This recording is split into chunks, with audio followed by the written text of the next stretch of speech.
naalala ko noon every night, ang dasal ko lang, Lord, pag kukunin mo na lola ko, ako magde-decide Sana sa akin manggaling, huwag mo siya kukunin ng bigla lang.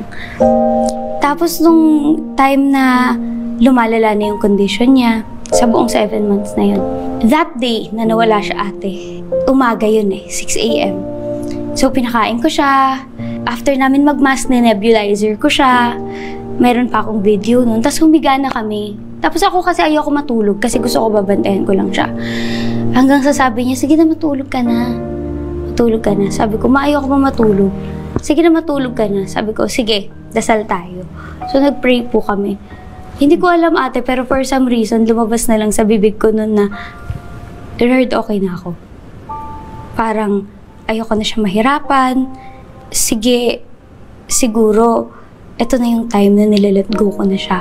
Gumanon na po ako. Tapos, yun ang prayer mo, naririnig ng lola mo? Nag-amen siya.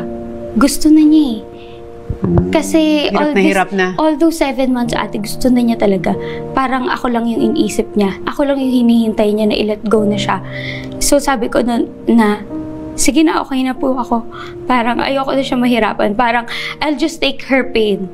Basta makarest na siya, ako na yung bahala sa akin. Kung paano ko i-deal to, paano ako mag-heal dito. And ate, best believe, 10 a.m. wala na siya. So yung kung ano yung pinipray ko throughout my life, nakinig sa akin si Lord. Ang galing, no? Parang sobrang miracle talaga siya. Kasi yun lang yung prayer ko. Sana, Lord, ako magde-decide kung kailan mo na siya kukunin sa akin.